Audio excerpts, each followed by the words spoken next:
go ahead and kick this off and some of the awkward silences.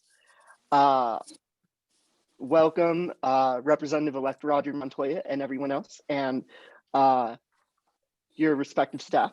We are greatly appreciative of you joining us here today and talking to us. It really helps to get like a direct connection with our legislators because it feels like we have more of a connection to our government and our day-to-day lives through that kind of dialogue back and forth.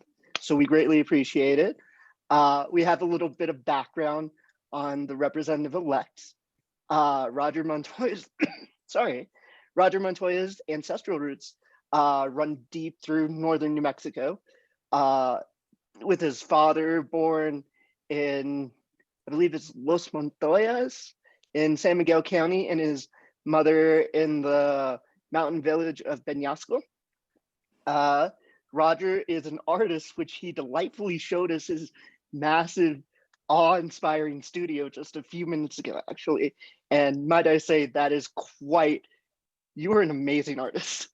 Anyway, he's an artist, a dancer, a choreographer, a producer, a teacher, a gardener. Basically,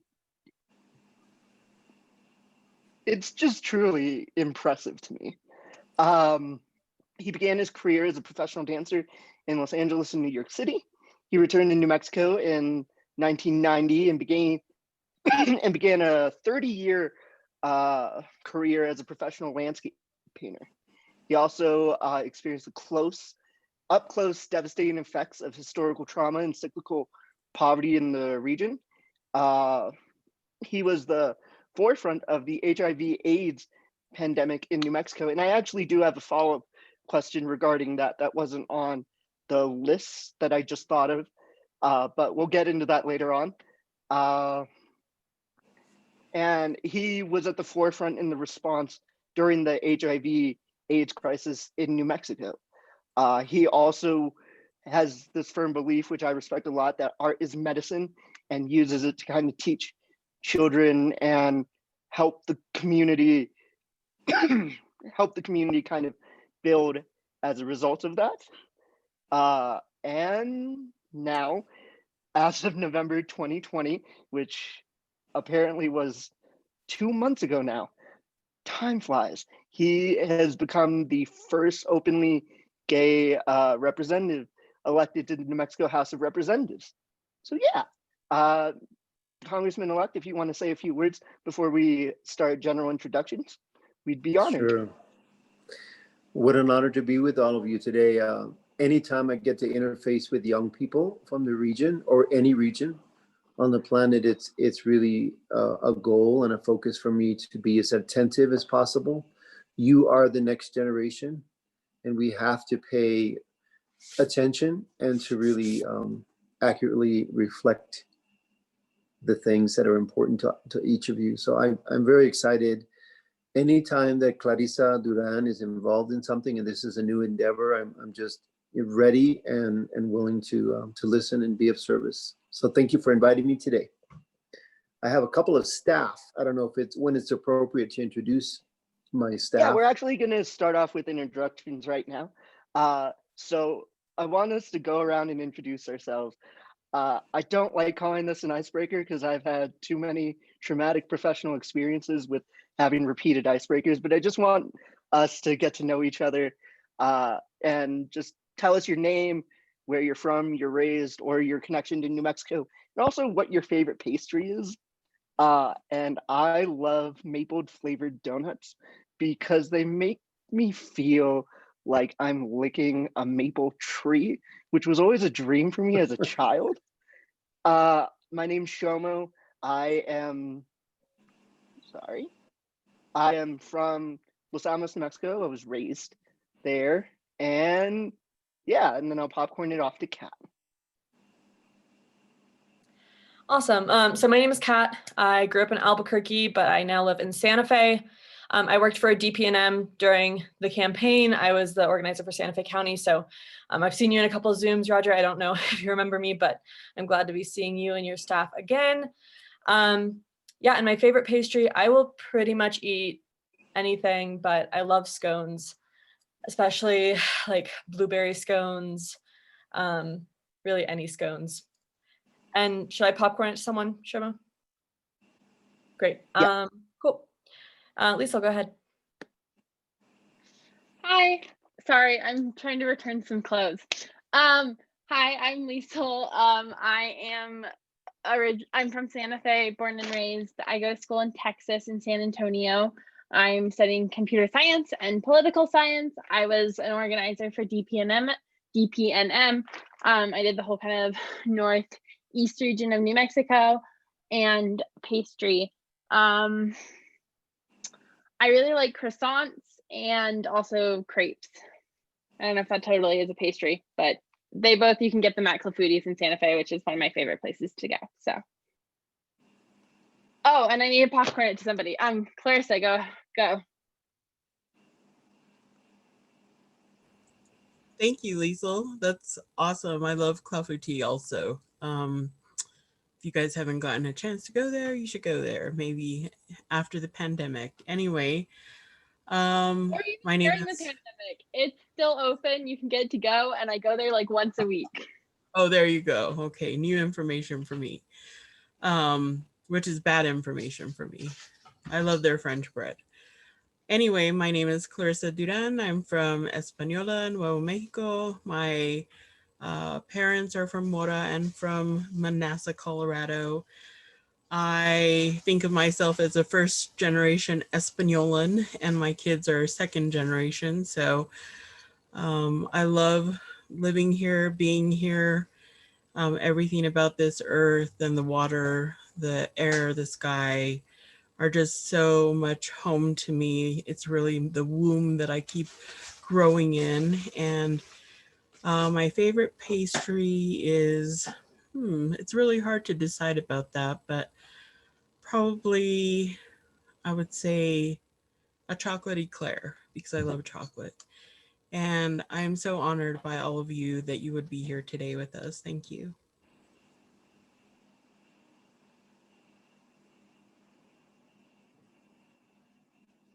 Damien. Hello, everyone. I'm Damien. I'm originally from, I guess, the Metro Phoenix area, but I recently relocated to Farmington, New Mexico in San Juan County in 2018. I'm currently the CD3 vice chair within the Democratic Party, but during the campaign, I just did a lot of volunteer work for Kat, Sophia, Lisa, and Clarissa.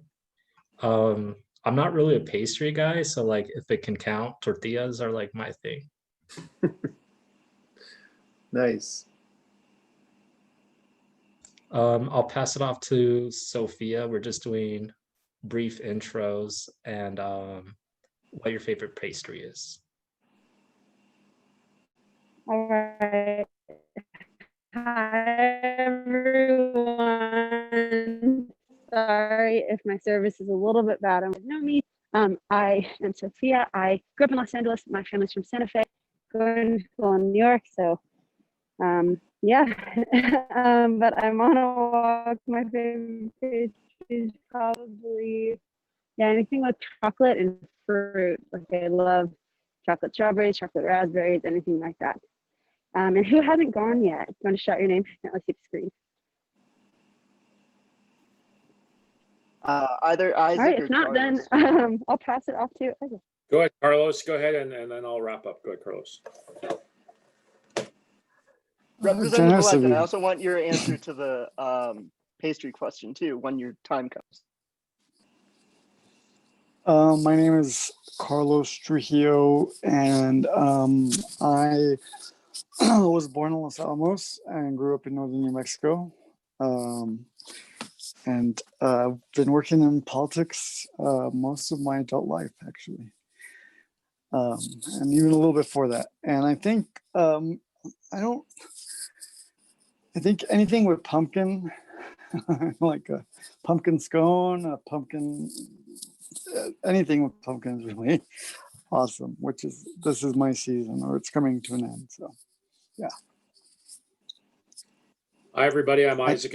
So I was born in Portales, New Mexico. I'm in Clovis, so I know the eastern part of New Mexico really well. My father's family is originally from Santa Fe, so we're Delgados. So the only home that still remains on the plaza that belongs to our family is something that we take great pride in. My mother's from the Navajo Reservation. She grew up in Two Great Hills. So I come from a very diverse, multicultural background. I'm currently Roger's chief of staff, and I know some of you that might not necessarily know Carlos a little bit more, but our senator-elect owes his background, and essentially he ran his first campaign when he ran for Congress. So we give a lot of credit to Carlos and the great work that he did. His work with Governor Richardson and Howard Dean and so many other great Democrats that have kind of forged this idea of what a progressive individual should be. So I applaud him every day, but both he and I were very fortunate to have a mentor, and some of you may know her, Amanda Cooper. So when I was very younger, that's Tom and Jill Cooper's daughter, and Carlos and I were kind of separated by three groups of separation, really never knew each other until this year. And so we've been very excited to help a CNN hero become the first openly gay, first HIV positive representative. And I think he will begin to really show people what the term "to serve" really means. And we're very excited to be able to help that process move forward as effectively as possible. As far as a pastry, a chantilly cake from Whole Foods, you can't beat that. So there you go. Good. Roger, what's your favorite pastry? It depends on the day, but tres leches, if it's really good, can rock the house. And when I'm down in Mexico with my partner, we go to this beautiful bakery that is just to die for. I also like Danish, like cheese Danish, if it's really fresh and really flaky. Yeah. Well, thank you for Wonderful. all that. I am now hungry. But let's kind of get started. The way we're kind of picturing this was a informal forum, for lack of a better term. You said earlier that you'd seen the questions already. So how we were thinking of doing this is we go through the questions first and then just kind of have like an open forum Q&A discussion back and forth. Although whichever format you feel most comfortable with or prefer to do, we are more than willing to work with. We just want to talk to you. Cool. Sounds wonderful. The questions are a beautiful frame. And again, it's really an honor to be with this group. This is my favorite. So I'm assuming you all are between 18 and 25, somewhere in there. Most of you, except for us old folks. Cool. I'm really excited. I think maybe, Representative, before we start, is there a way that you guys maybe can give us a background? I know we've gotten brief little iterations about the group, how it all came about, but if you can tell us a little bit about that, that would be amazing, because we also want to learn from you as well and find ways we can be able to support you guys. Like, what's the mission? Why were you drawn together, and what do you hope to accomplish? Anybody want to start? Our organization basically comes from what I understood. I admit I kind of joined this organization in like the third quarter. So from what I've gathered thus far in the meetings that I've attended is that the entire premise of this organization is that the youth voice, not only in New Mexico, but also in the country, has been A, underrepresented, and B, mistreated. So we feel from what I've seen, because I've also worked with a lot of members in this organization, and we're kind of have the same consensus that if we can band a group of young age like people together, we can do a lot of things that oftentimes seem overlooked. I'm rewatching The West Wing right now, which also unfortunately left Netflix on Christmas. So thanks 2020. I know, that broke my heart. I went onto Netflix and I was like, it's gone. And now I have to pay for another streaming service, because literally watching The West Wing is like my lifeblood and I can't go without it. I can't remember the exact quote, but it goes, never underestimate a small group of people. because history has shown that that's what changes the country. It's something along that line. I can't remember the exact quote, but I imagine that the premise of this group is similar to that.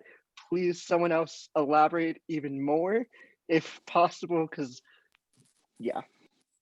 Yeah, so this group was mostly taken, or the idea came from Clarissa. I know she's being silent right now because she really wants youth voices to speak, even though she is the driving force behind this, and she's also putting everything in the chat. But Clarissa was part of our staging location director in the virtual staging location for the northern part of New Mexico, excluding Santa Fe.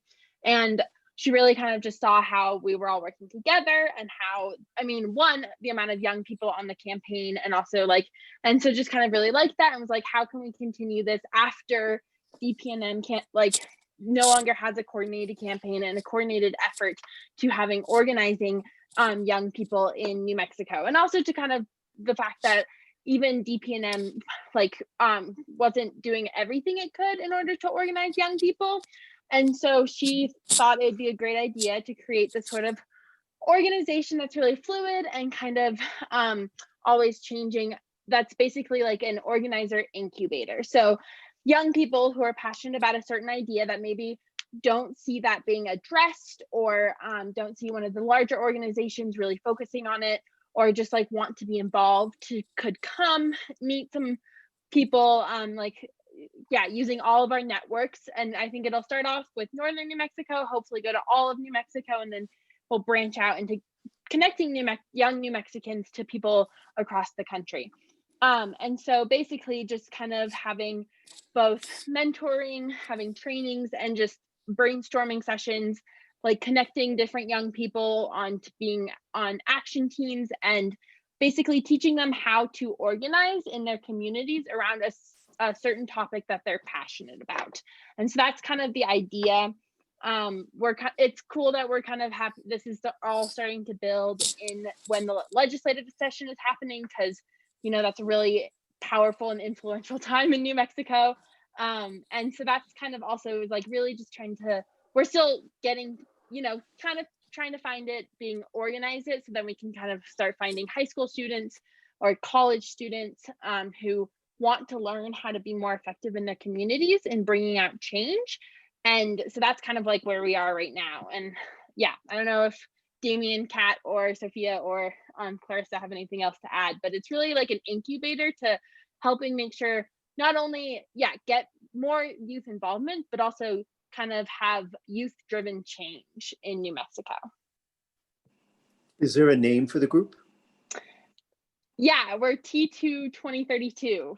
So like time to 2032, kind of for, I mean, climate change more, because that's just like a really big issue, but it's not the only issue that could be focused on this. And then there's also, Clarissa, what's the other name for like the backer foundation? I don't know the whole structure.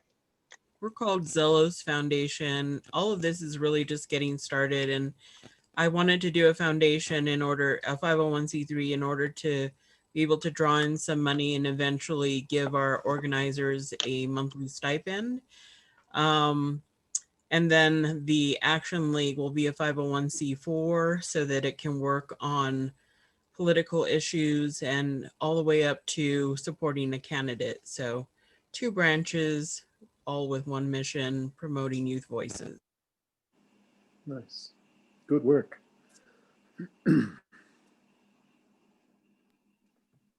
So that's us. Thank you for filling in the gaps that I did not have. If we're all ready, we could get started with the questions. What do we say? Sounds great. So the first question that we have, which obviously you've read already, is what kind of bills are you working on for this legislative session yourself as an incoming representative? Very good question. We have been prioritized by the leadership this session for the first time, maybe ever, I'm not sure, but it seems like it's probably pretty likely that only 4 to 5 bills will be allowed per each House representative. I think it's a really good idea. given the context of the world right now and COVID and the downturn and this whole notion of doing everything distance. I think it's a good thing. I'm being mentored by at least a couple of, well, actually, there are many people that are mentoring me in the house, but I have one in particular, and they're sending me bills to consider. And one of them centers around mental health days for youth, high school students. And it's kind of looking at just giving agency to young people to say, look, I really need a moment to just find myself, to ground, and to have that be legalized and codified in law. And so a lot of research is happening. We're doing some good work, and it's been brought forward by a young lady from Albuquerque who's a high school student. She's 17. So that's one.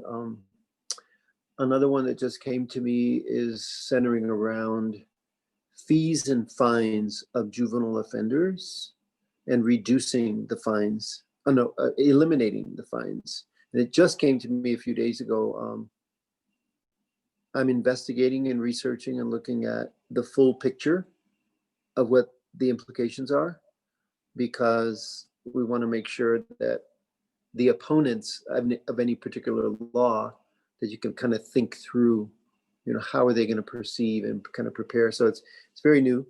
During the course of my first ever election cycle, the primary and the general, I've never run for an office at all, any kind, even 7th grade treasurer or anything. So this is very new for me. Community service is not. So in the course of my time in the field, I was able to visit with many individuals across the region of District 40, which includes this whole side of the mountain. Let's see, I started in Velarde, where I am now, and it goes through Alcalde, into Chamita, up through Chimayo, Truchas, and Ojosarco. And then it picks up again in Pecos, all of Mora, a chunk of San Miguel County, and then Colfax County. So it's a vast 9,000 square mile territory. And during the process of that, I got to listen intently to the needs of multiple citizens from all sectors, from Republicans to Democrats, very, very poor, all races.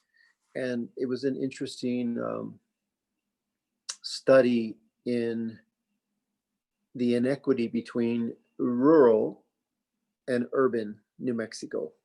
There's a very, very clear challenge. And my goal with a piece of legislation that I had been thinking of doing was very comprehensive. It was looking at job creation and the environment and water and infrastructure, because those were all the pieces that bubbled up, and we were collecting all this rich data and ideas and needs. And then we asked the various mayors and civic leaders to sort of prioritize those needs.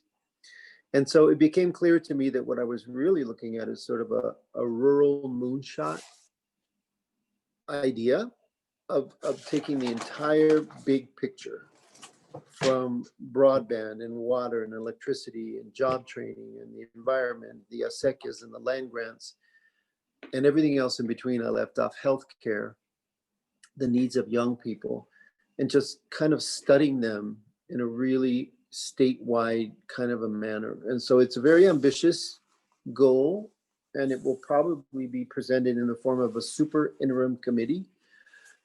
It doesn't happen very often, but when I'm speaking to leadership, they're really liking the way that I'm looking at the big canvas instead of just micro, little law here or one piece there. I really am thinking, I'm an artist, and so I think about the whole stage or the whole piece of choreography or the whole canvas. And I'm excited for that. I'm hopeful that I won't, at least today, I'm hopeful that I won't do all 5 bills. I think I want to hold to like 3. I think that's going to be enough. I'm completely green in many ways, I'll just say. And I need to learn, and I need to find sort of my rhythm. I will stop there. rather than ramble on. And also, if at any time anyone wants to speak up, respond to Yeah. anything, feel free to do so. Uh-huh. Raise your hand, put it in the chat, anything like that. Yeah, if I answer the question sufficiently, or if there's another piece that you want to dig into, feel free.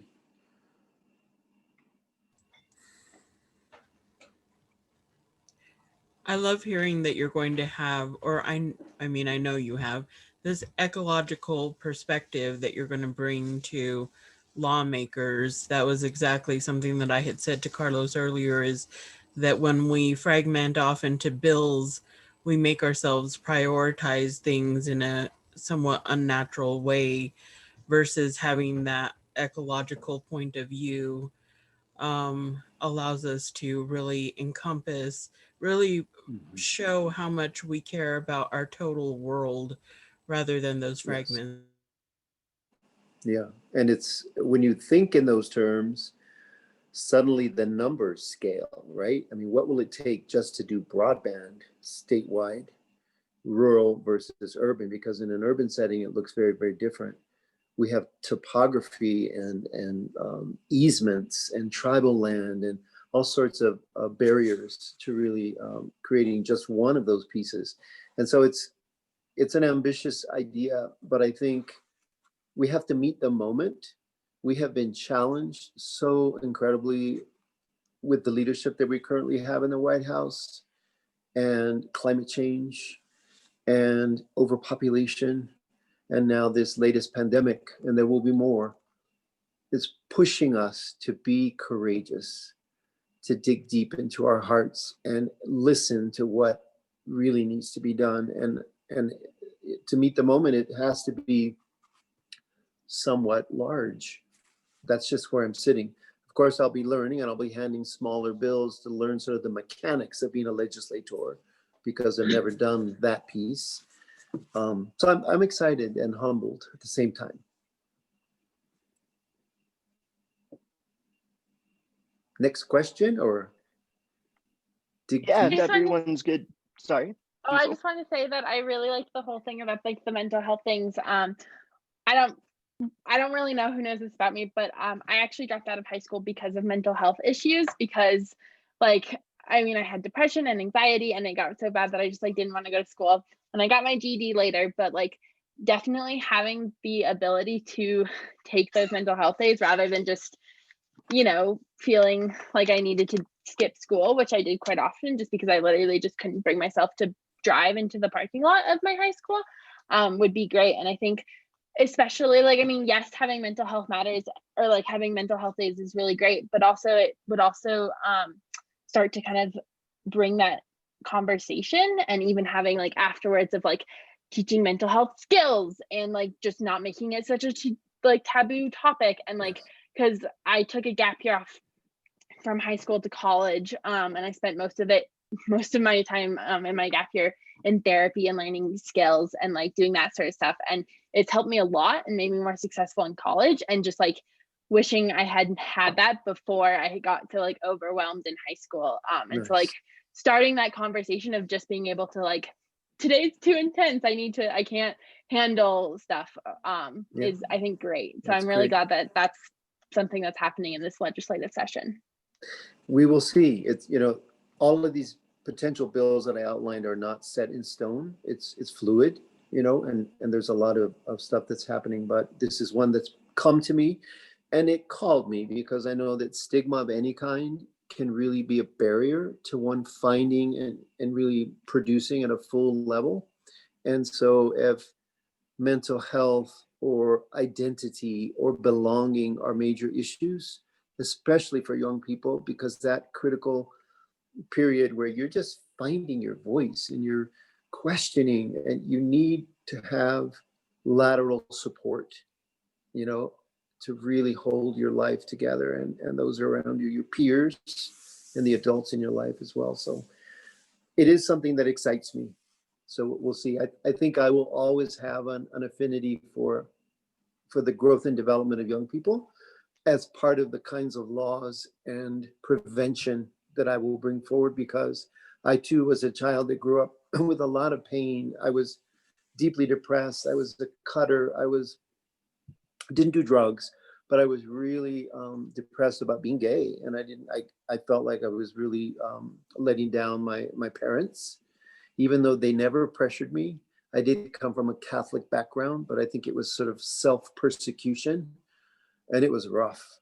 I didn't speak from sixth grade till about ninth grade in public. I stuttered. I couldn't walk. And so when I see young people struggling, I always have a special empathy because I know how difficult it can be. So, yeah. Can I ask a related question? Sure. Would that bill influence the availability of counseling in public schools at all? One of the most critical questions I had was, is this just a mental health day, or is there going to be some trigger, some fuller scale of interventions, depending on what's needed? And yes, we're talking with appropriate folks about what that would mean and what it's making us do and might make us do on a statewide level is what capacity does each school district have in terms of mental health? Do they have the counselors? Do they need some other pieces to make it equitable and effective? And I think if that's a question that arises, how beautiful is that? Because we want to be prepared. And if it means creating more social workers or peer support workers or whatever piece is needed, then that's economic development, right? So we'll see. And if I may, Representative, so just, I guess, for the group, so the state of Utah and Oregon passed two recent bills that kind of address this issue. Utah, it went over a course of 2 years. So they allocated $32 million to focus in on mental illness and mental challenges within their younger population. In the state of New Mexico, we have some laws that are currently there that if anybody says mental illness, it automatically triggers a whole bunch of different red flags where essentially the parents have to get involved. You have to notify police, you have to notify the counselors. And so there's a lot of those issues that we're having to wade through just to make sure that we don't open Pandora's box per se, but that we wade through this process as effectively as possible. So there's a lot of those kind of outlying issues. And we were able to speak to Superintendent Dickinson on Wednesday. Is it Wednesday? From Utah. From Utah, their superintendent. And the Secretary of Education, Mr. Stewart. And so they've really helped us kind of guide this discussion in a way where we're beginning to answer the questions of what does that cost look like. We know we don't have $32 million, but if there's ways that we can address the issue, then hey, that's something that we need to look at more thoroughly. Yeah. It's a journey. Yeah, no, I mean, I think that's wonderful. And having gone to all APS schools, I think it's something that is probably very much needed, especially in some of the poor schools. I can't speak for the rest of the state, but I assume that it's similar. So yeah, it's also an issue for a lot of wealthier states. For instance, Los Alamos School District has had a very big, at least while I was in high school, had a very big problem where we would have at least 1 or 2 student deaths a year, and half of them would be due to suicide. And it just became this perpetuating thing where the district wouldn't respond in like appropriate manners or anything like that. The school district itself relied on student-led initiatives rather than top-down responses.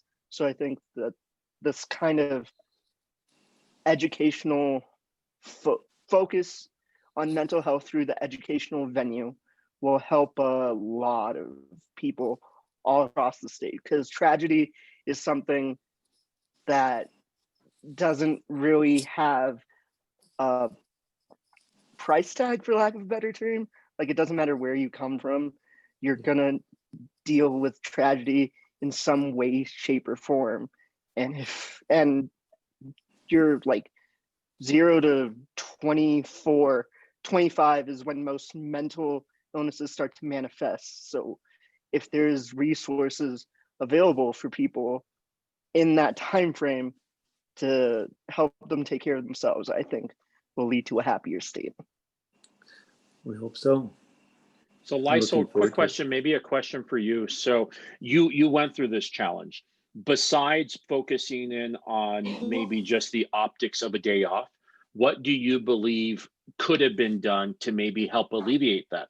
Was there support? Was there, what else in addition to just a day off do you believe could have given you the assurance that it was safe for you to go to school? Well, it wasn't so much of it being like I didn't feel safe at school. It was more of the anxiety that being at school caused. And so so for me, I had this kind of traumatic episode with some friends where like some of my good friends from like my entire life, we all went to different schools, and we just kind of like they kind of stopped talking to me. And so that really just like fueled, and like I had a hard time getting schoolwork done. And so then I would go to classes and I'd feel unprepared / like I'd been an overachiever, and I felt kind of like ashamed that I hadn't had things done. And so I didn't want to face my teachers. And then I'd have quizzes and I just like couldn't do, and I would do terribly on these quizzes. And so it was kind of like a snowballing effect. So it was never that, like, I've always loved school. And so it was never that I didn't it was just that being at school was a constant reminder of like I wasn't prepared. And when I got home, I didn't want to do anything. And so I mean, ultimately, so I started going to therapy, and I mean, I talked with my teacher, or like I eventually met with like the principal and talked with my teachers and started getting like accommodations. And so that was all great. And like, it was, I mean, like, I think personally, my experience, I went to Santa Fe High, was fairly good. Like most of my teachers were caring, and like they kind of understood, and like I could communicate with them.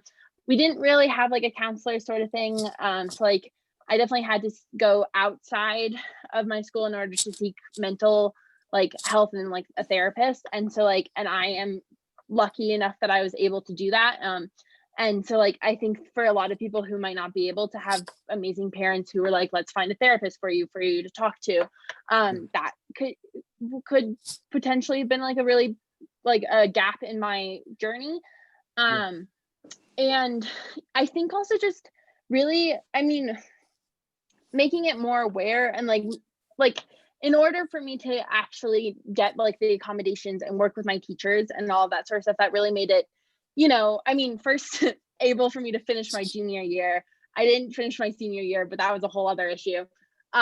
But just, I didn't know that was a thing. And like, it took quite a lot of research and like, having parents who really like were invested in my success. And so like the fact that that wasn't something that was kind of like very, I don't know, like a common knowledge of this is if you're struggling, go to this person, or like some like that sort of stuff, I mean, could be really useful. I mean, for the most part, I mean, I always remember taking a day off of school was always like a sick day was always incredibly difficult. Because I mean, I guess because Santa Fe High was worried about people ditching.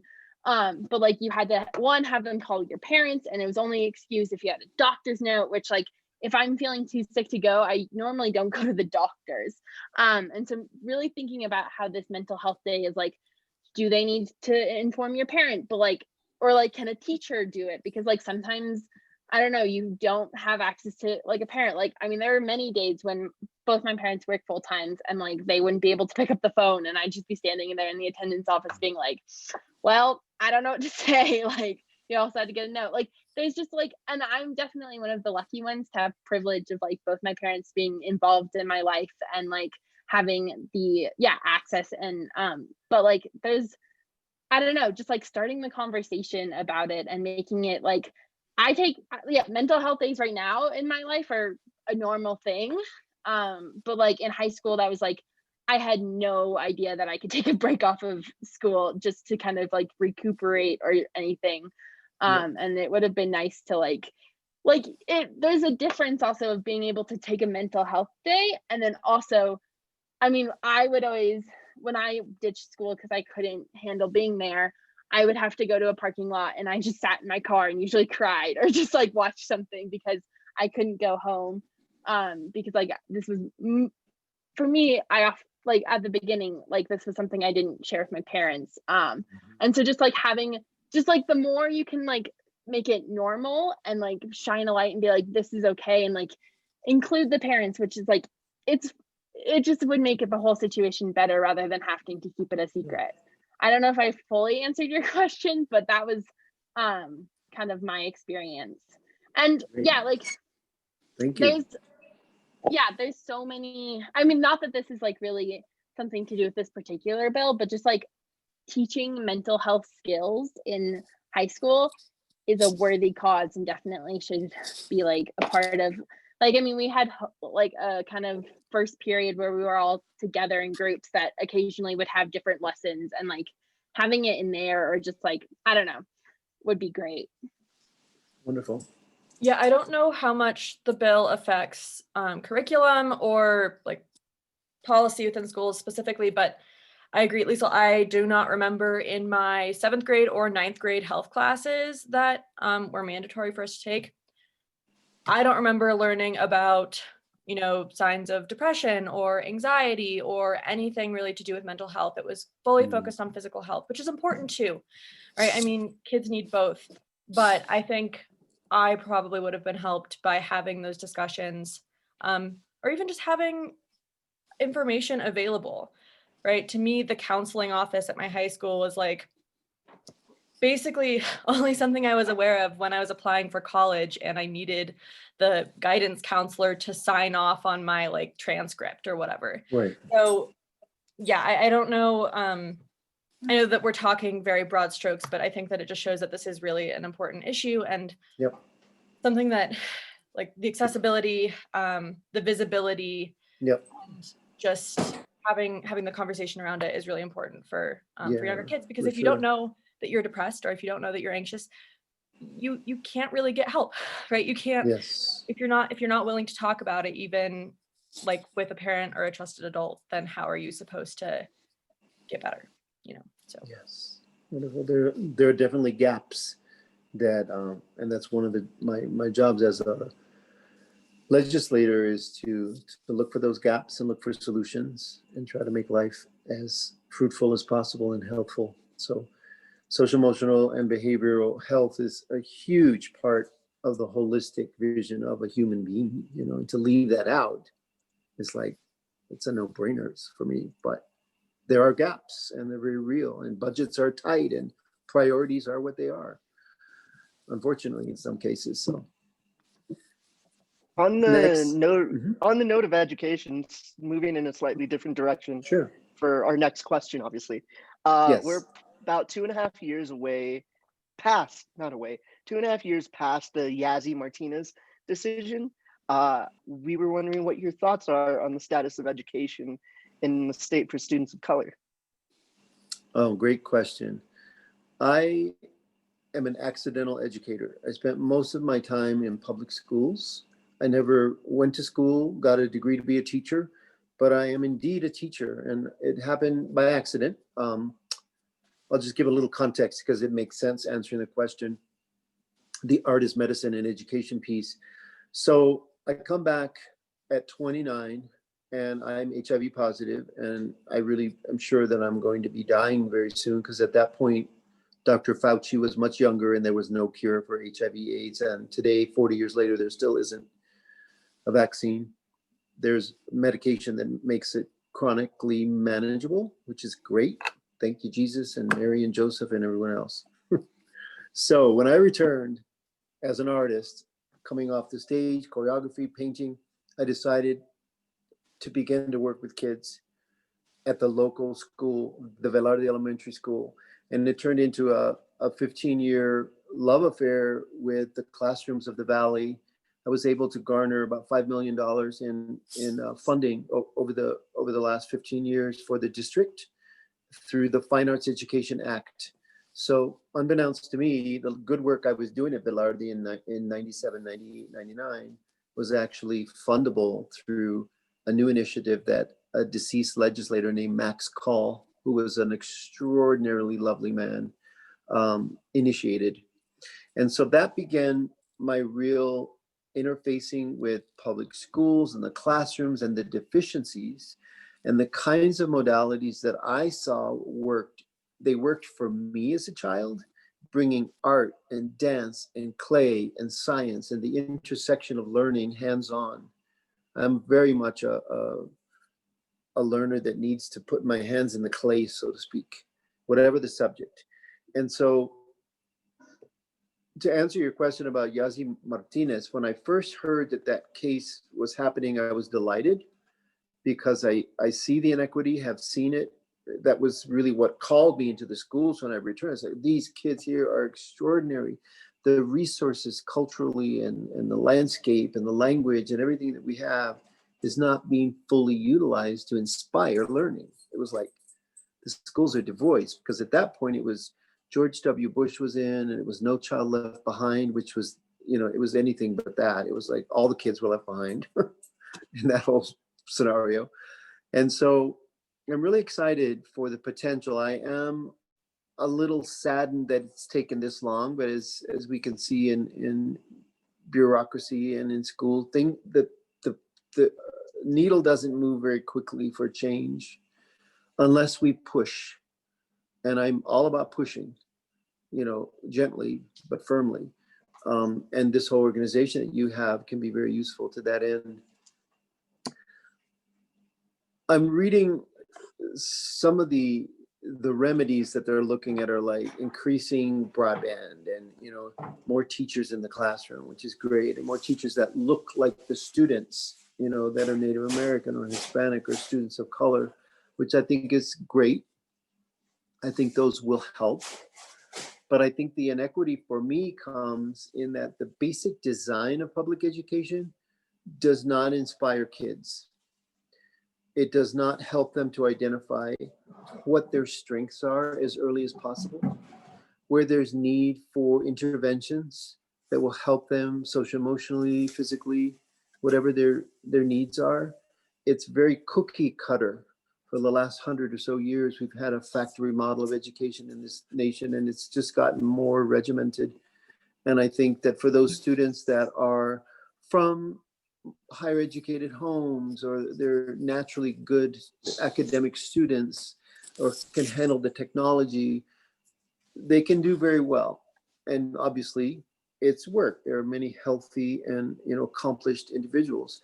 But I think that this population growing up in severe poverty, where trauma and broken homes and grandparents raising kids and the lack of water in a home in some cases are really difficult barriers to overcome. I am hopeful that I will land at one point on the education committee, because I think I have a lot to bring. I'm not an academic traditional teacher. I know that committee is loaded with PhDs and former classroom and high school principals, and I think that's all well and good, but they need a shot of fresh ideas about what human development is really about. And for me, it goes back to the multiplicity of learning styles. We can't have one thing for everybody. We have to notice and pay attention to the gifts and the beauty of each individual child and help them carve a path. And as long as they're following their intuitive love for creation, discovery, invention, they will be successful, because the end product will be a career that is fueled by that love for life and curiosity. I think we have so missed the boat. So Yazi Martinez points to the potential to address that. I hope to inspire, New Mexico is so rich culturally. We stand equally to any place on this planet for richness and the potential of languages and traditions and land-based work, from our agriculture to song, to music, to craft, and I think that if that's the basis, especially from 0 to 8th grade, I think high school would be a lot easier, because we would have career pathways where, the doctoral students or the engineers and all the teachers will find their way.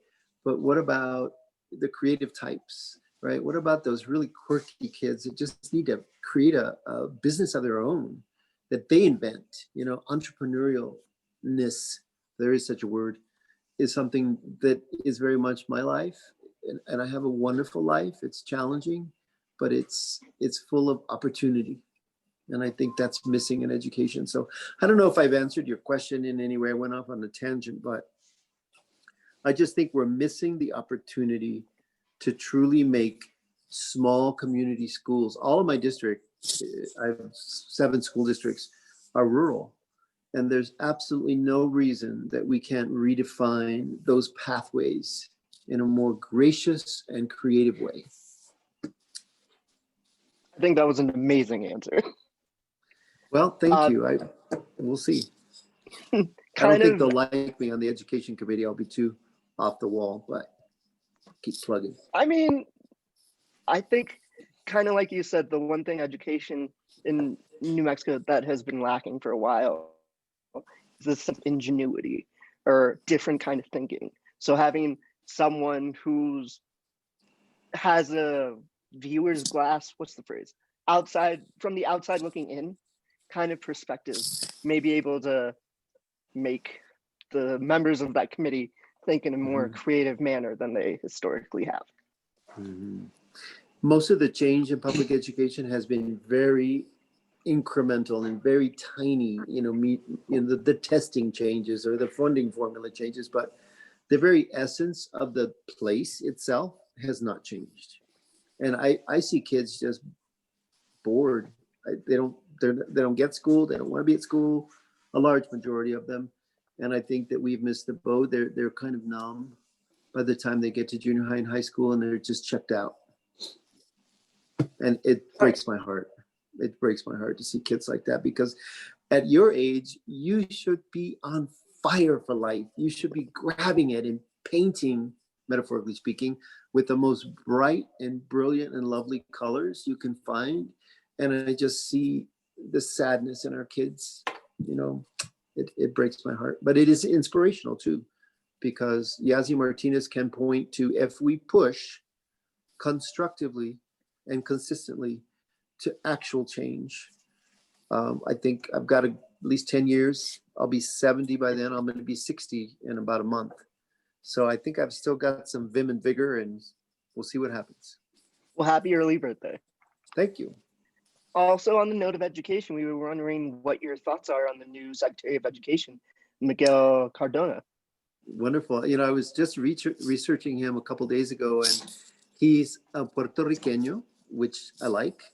He also was raised in poverty and came through a really troubled life. And I think that is a good lens, particularly Betsy DeVos was the antithesis of that, very wealthy, very privileged.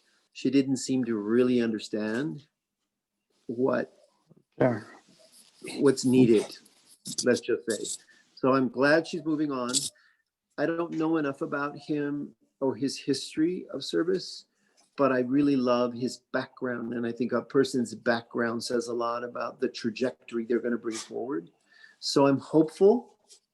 I like that he's of Latin descent, Puerto Riqueño. I think diversity and inclusivity in the cabinet I'm seeing is really refreshing, that Biden is intentionally, at least it seems, populating his cabinet in a way that is, gender balanced. It's racially background balanced. It's younger and older.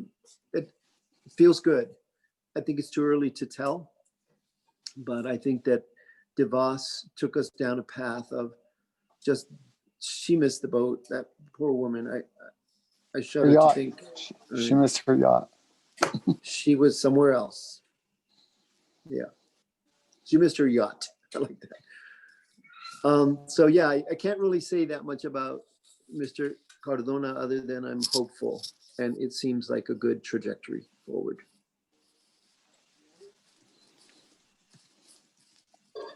Moving on to the next question, if no one has anything else. What are some bills in motion, or do you know of any bills in motion currently in the New Mexico House to finally decriminalize abortion? Well, I think the old abortion law will fall, and I think we're gonna have I'm a very strong supporter of reproductive justice for women. I have seen too many women, family members included, really struggle. You know, there are single mothers, there's drugs, there's so many barriers to a healthy time in one's life to really choose and do family planning that makes sense. I think I think we all would like to have abortion be as rare as possible. It's not something that anyone wants to do as a business or, you know, create this like, I think, I mean, these are just my principled view. As a man and a Catholic man, it is not my place to stand between a woman and this really, really incredible, challenging decision that she will have to make on her health. It's between her and her doctor, and in some cases, her faith. And so I will stand in that way. I took a stance early as a platform of pro-humanity. I believe that instead of just segregating, you know, when we're going to challenge something, it's like from the minute a child is born to this person's last breath, hopefully in old age, that my job as a community organizer and a legislator and everything else that I've been is to make all of those opportunities as full and accessible and rich as possible. That means education and access to healthcare and home and good food and all the pieces, the social determinants of life and health are really sort of the framework that I have to follow in order to ensure that we have equity and that people have a quality of life so that they can make good choices. And so pro-humanity feels really, really good to me because it talks also about the earth. You know, we are on this blessed rock floating in space that is so special and so fragile that if we can't keep it as healthy as possible, because she nourishes us and we're going to return to her one day. So it's a real full reciprocity with Mother Earth. My mother was born on a native pueblo, and many of my friends and relatives are mixed with native blood. And I really feel that resonance of honoring the earth, the animals, the plants, the water, the air, the sun. I guess I went from your question on the abortion to something much broader, but that's using my trademark, sorry. Sophia asked to follow up in the chat, Please. asking, Hi, Oh. I'll actually just read it out loud. So, thanks, Gemma. So Roger is actually asking if you know if that bill would have any, if that would include anything about reproductive education in schools or sort of presenting women, especially young women in public schools with their options, including the option of abortion. You know, I don't know. I grew up watching my mother, Roger Montoya, who passed away this year. She created the first ever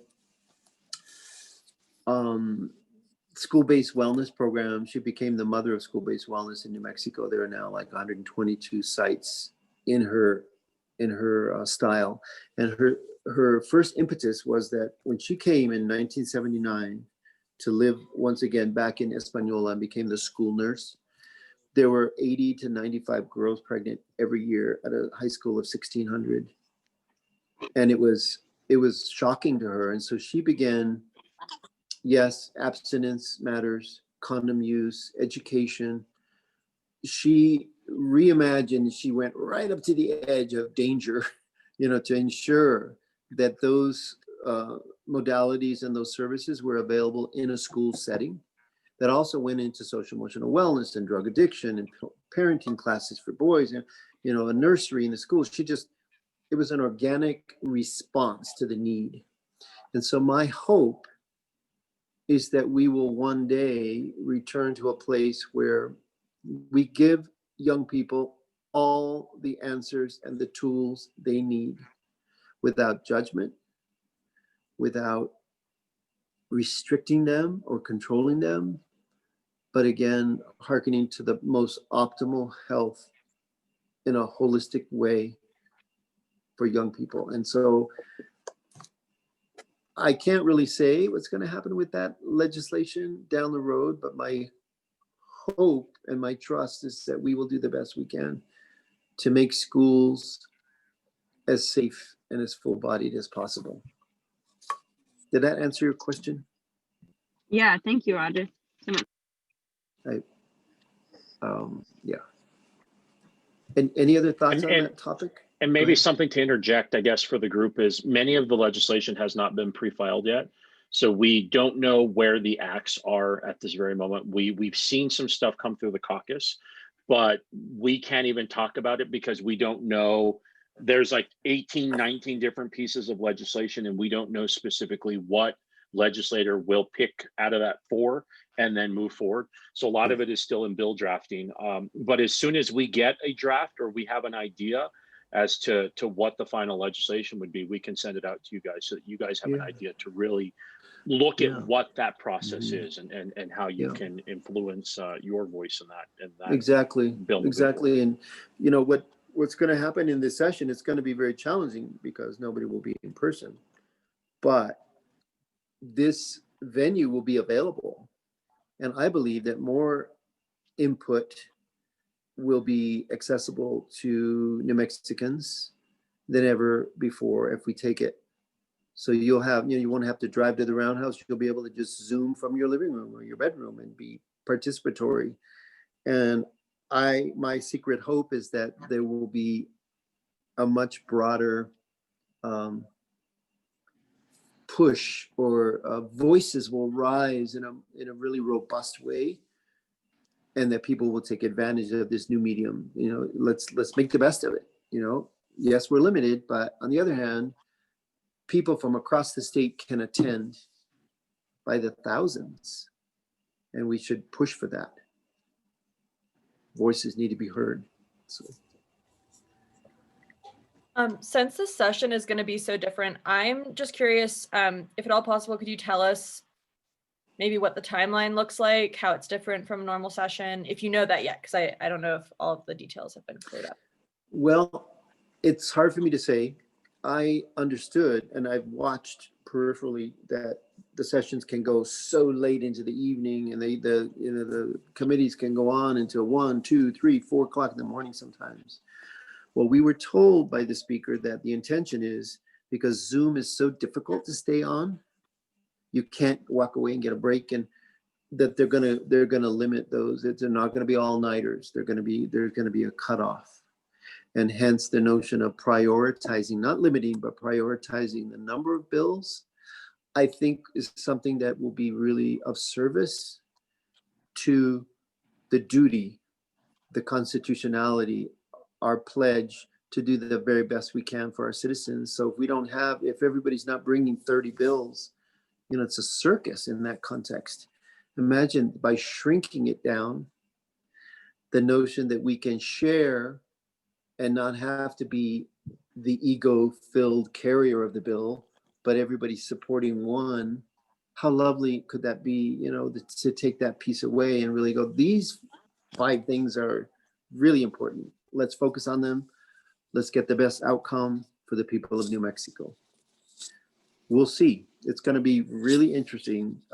I know that I've been invited or required on the 19th, I think it is, Tuesday of January, to come to the Roundhouse in person for the swearing in and the voting in of the new rules, which will be the framework for this new distance model. And that could take as many as 5 to 7 hours. Will be allowed in the building. There'll be no public, but will be brought to the floor at the appropriate moment for the swearing in. We'll be in the gallery. And then from that point forward, at least at this point, we won't be back in the Roundhouse. It will all be done virtual. Could change, but that's what I know for now. And what we've also, have you worked the legislature, Kat? Has anybody worked the legislative process other than maybe Clarissa? So what's going to happen, from what they're also telling us, is they'll introduce bills, and then the session will break. So they will not be on the floor. There will be no floor debates, and it will all go to committee. So for 3 weeks, it'll just be pure committee. And then after committee work is done, then they will take those slates of bills and start the legislative process of debate on the floor. So very different than taking it from committee and then you would have something debated on the floor. It's a very different model this year, which I think is good, because let's hope through the committee process, those bills that should have been given the diligence and time will get that time. But that was the only difference from the time I worked up there to now that I've seen as a big deal. The other thing is Roger will have to take an oath of office with no one else there. So all the other new legislators will not be able to have family or friends there with them this time, which is a challenge, but it's because of the time period that we're dealing with right now. So those are really the only two major modifications we know of. Yeah, it'll be different for sure. Stay tuned. We'll keep you posted. Do you know, either Roger or Isaac, any committees that you may be assigned to if you haven't been already? I understand that the process is up to the speaker, and they ask us to put our top 2 or 3, and then they make a decision on the demographics of regions, you know, the balance of gender, the regional. I have a lot of interest in a bunch of them, and I'm so new, I don't really know what it's going to be like. So I'm like, well, I really think this is cool, or I'm afraid of that one. So the ones that I feel I'm probably the most suited for is Health and Human Services, and my mentor is Deb Armstrong, who's the chair of that committee. And I think, given my work in the public schools and homelessness and youth and children and families, I think that's a really good, like, comfortable place for me to begin. But I think appropriations would be a really great and dynamic place to really help to drive the numbers, because the numbers matter, you know. And if I can be a voice for that one day. Education is interesting to me. Energy, you know, the renewable energy and this whole transition, the ETA, the implications are enormous to change the trajectory of this whole world by what New Mexico does.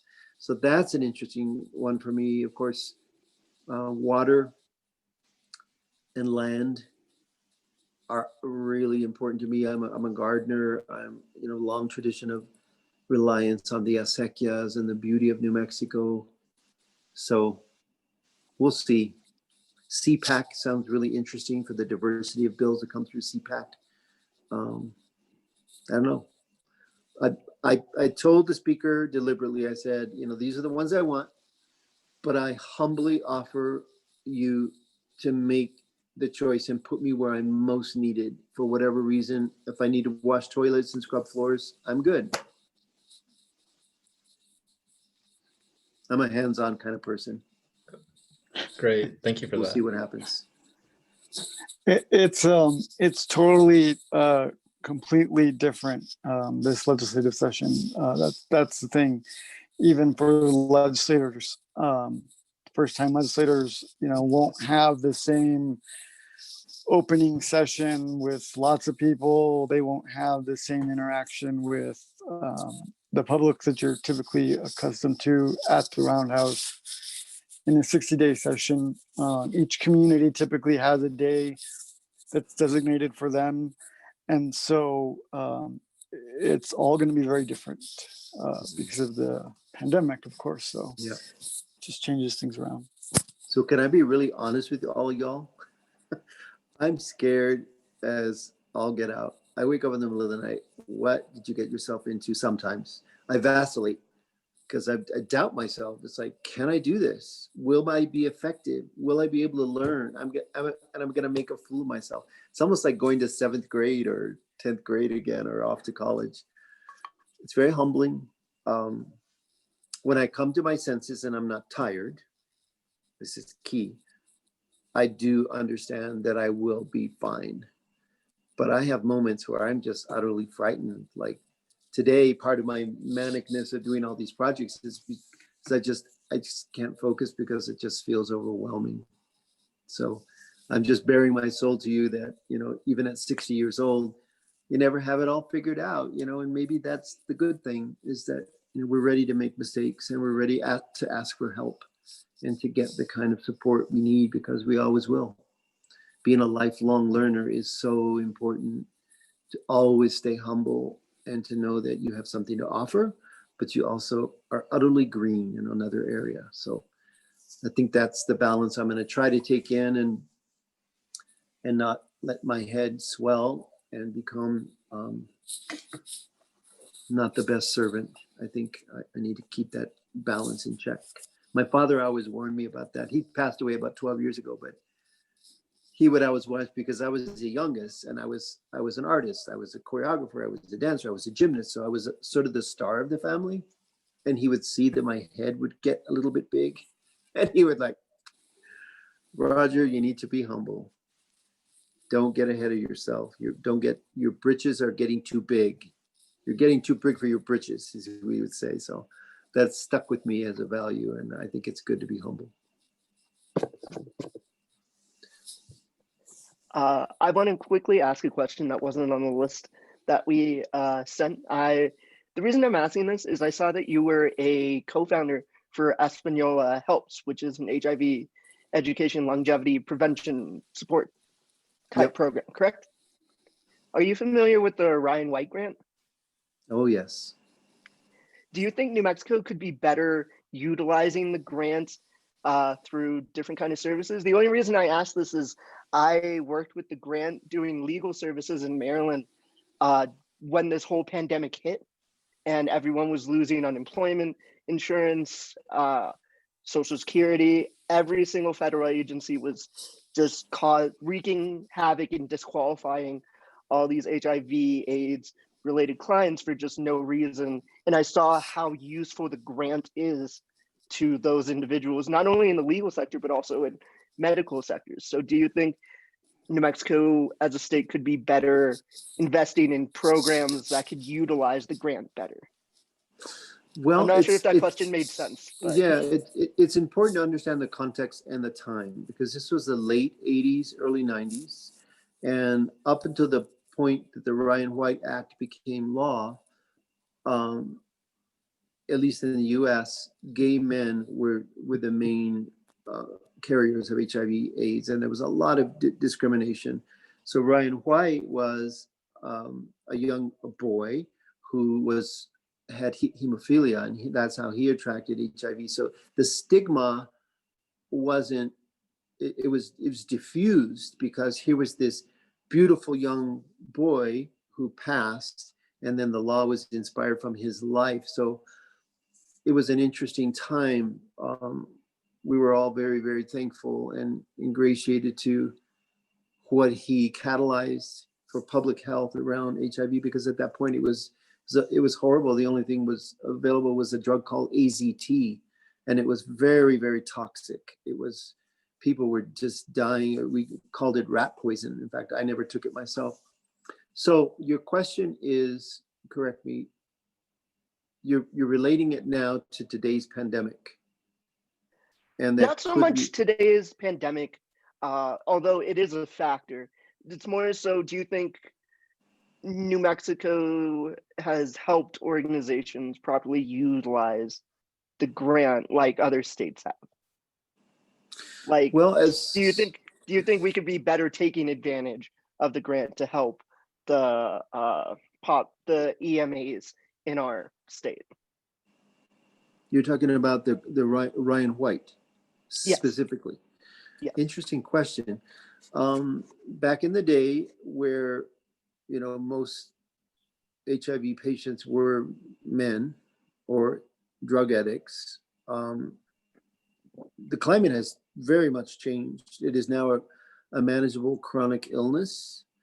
There's a resurgence today of young men and women who just think that PrEP is here and we don't have to worry anymore, and they don't have any idea what happened 40 years ago or 30 years ago or even 20 years ago. They're just utterly not focusing on the things that they should, from my perspective. And that's hard.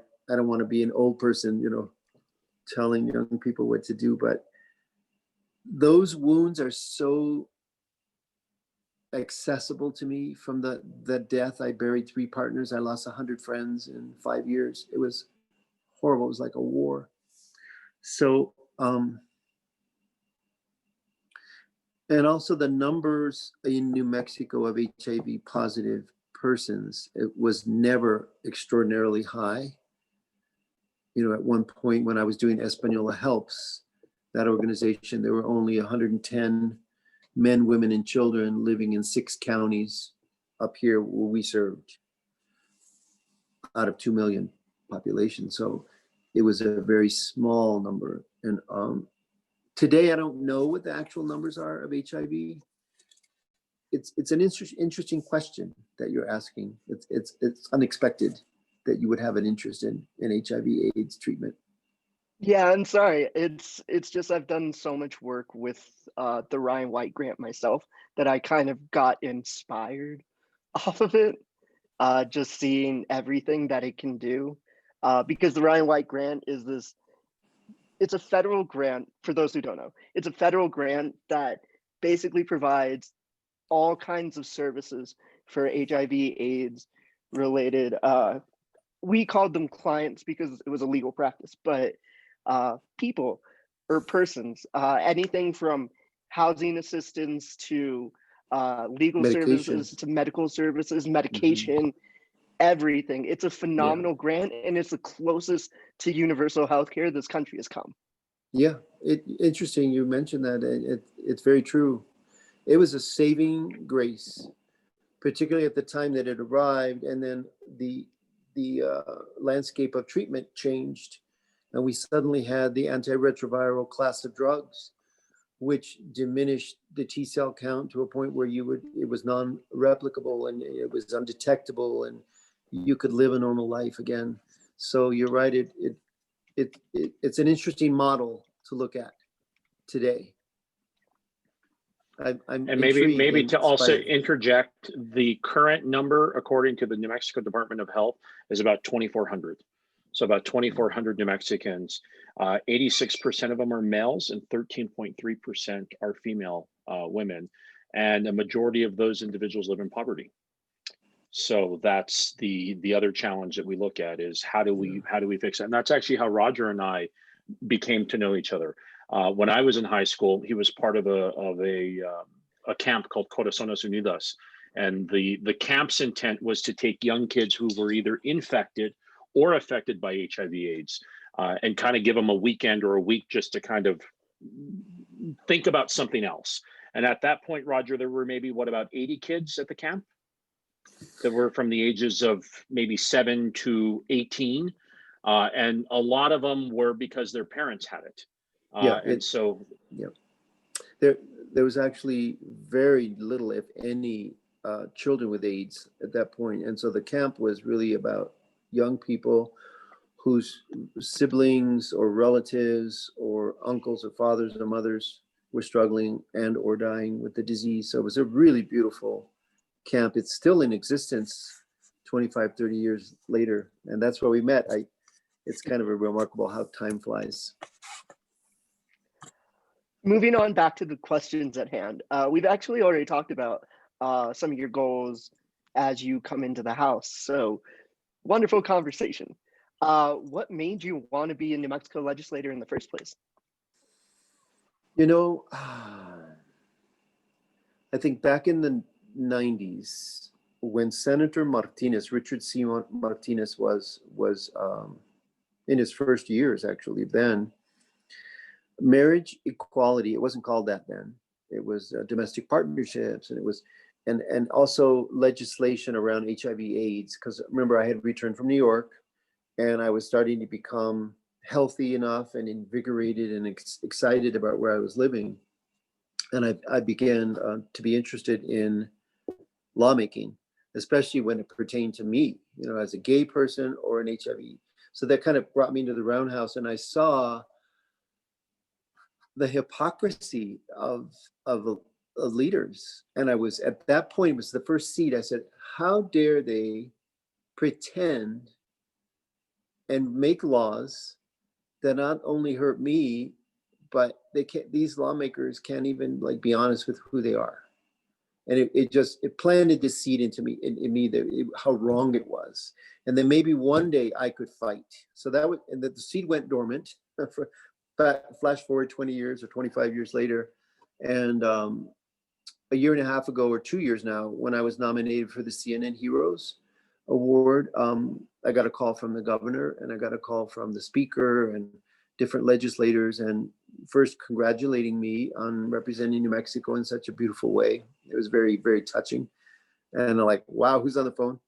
So over the course of the year, when it went from the top 50 to the top 25 down to the top 10, the calls became more increasingly frequent, that there was a seat open in my district, and that would I consider running based on my years of service. And it was at that point that I began to, now I'm almost 59.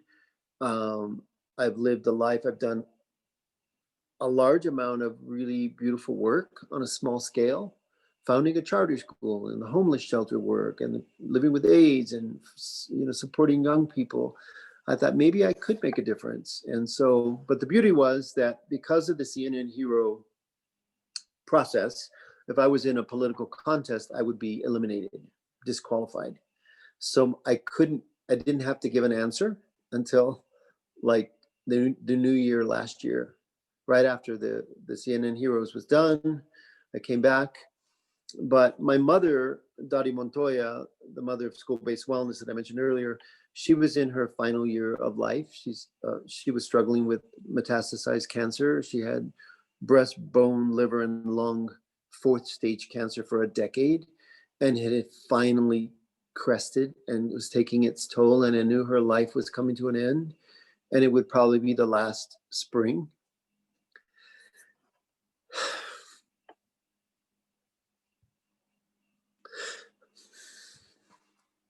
Sorry.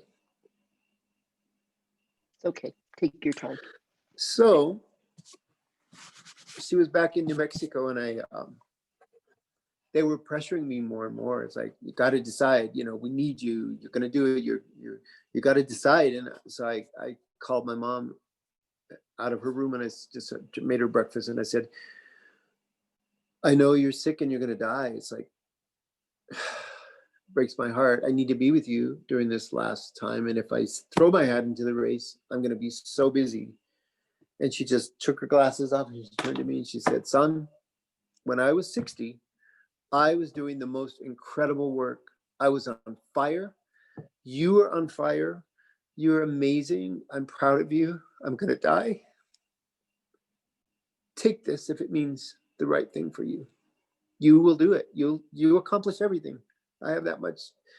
So that was my sort of, okay, I guess I have to jump and throw my hat in. So it was very inspiring, because being nominated for the CNN Hero was really interesting, because the work we had done has always been community-based, about a team of people. It was never one person being singled out as the hero. And so I got to look at my mother's work and my own work over 3 decades and thought, community matters. That is where change will happen. Bringing health forward in a whole broad, full-bodied context is what matters. And if you've been able to do this much work in this small venue, imagine a policy-making venue where your years of experience and leadership and wisdom at 60, I now can embody that I'm wise, can make the difference. And so I on that basis, I jumped in, and I've learned so much since then. And it's been a great gift, to learn this thus far. Going into the actual process is going to be a whole nother layer. But I think ultimately it's about change. I want to see the painting finished. I want to see the resources used in the most beautiful way for the sculpture, metaphorically speaking. And the sculpture and the painting and the artwork is our lives and the systems that hold us in beautiful, abundant health in this gorgeous place we call New Mexico. It is a distinct honor to be alive, to be healthy enough to walk across the room and to pick up a shovel and do the work. And I'm just excited, being an artist is such a gift, to be creative and innovative and to have that responsibility and a history of doing good work in that context is exciting for me, entering an arena that is decidedly boxy. They do it a certain way and people look a certain way and they're kind of the same. And, that's a generalization, but I think I'm going to come in and hopefully with humility, bring some change, a new splash of a different color, and shake things up in a way that I hope will make a difference for our people. So that was a really long answer to your question. Sorry. It's a really touching story, and it kind of inspires me myself to go out and force people to let me help them, for lack of a better term. We're just about wrapping up. I just wanted to quickly say thank you so much, Representative-elect Roger Montoya, as well as Isaac and Carlos, for being here. We're really, really lucky to get the opportunity to speak with you. We just want to end it off with one quick question. What can we do to help you out? Continue to tell me what we need. As a representative, I have to listen. And if people aren't talking and bringing and pushing ideas forward, then it's not a reciprocity and I can't do my work. So especially having young, youthful voices that are courageous and have a lens that is different from us old folks, it's really the missing ingredient. So I'm just so proud of the leadership that Clarissa is bringing to this venue. And I will nominate young people to join you. I have many, many layers of kids that I've trained over the years, some that have returned back and some that are emerging that might want to join this movement, and to be mentored by all of you will be wonderful for them, and just continue the good work. I want to give a shout out to my staff.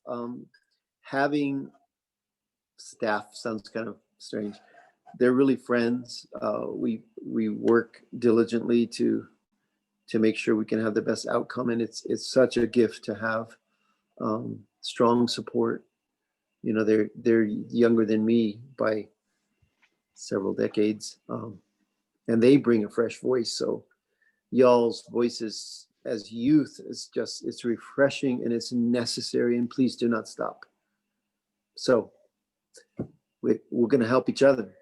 Yeah, bring me the issues and be the change that needs to be heard, in the context of expert witnesses and getting on those Zoom calls. And when we return to a normal venue where you can come physically to the lawmaking place, the Roundhouse, I want to see you there as well. Well, we appreciate everything that you do, and we look forward to seeing the majestic things you do in the House. We'll see. Chomo, are you still in DC or are you back in New Mexico? Currently, I'm back in New Mexico. Okay. Yeah, I'm doing my last semester of law school out here remotely. Wow. Since everything is digital. So I'm back here for the foreseeable future. Wonderful. Well, I miss DC as well. So I'm a Georgetown kid. So we share. I was looking at your profile and I said, you missed being in DC. You miss the area, and you miss the people and the community. And I commend you guys for what you guys are doing. And I think one of the things that's so exciting about where the representative-elect is he's the only legislative individual now with a staff, the only one in the entire both Senate and House. They might have fundraisers or they might have an assistant, but no one has staff. And we've seen the complexity of these guys pulling their hair out of their head, and it's all on them. And I can only imagine what's happening to every other legislator that's out there. So our goal is to demonstrate that it's needed, that constituent services is needed, And that's one of the processes we'll be rolling out after the legislative process. And I think you guys are going to be really excited because we are going to turn constituent services on its head in a way that no one has ever seen in this state. But it's necessary because people feel like they elect their representative and then they see them every 2 years or every 4 years. And that's it, or their senator. And to be very frank and honest, our elections this cycle should have never been as close as they were. They should have never had that. Ben Ray should have never had the issues he had. We had a lot of issues with some key races that we should have never had our issues with. And so the idea was we got to be able to rebuild what was broken and find ways. And it's going to take all of us as a group to help kind of move that forward.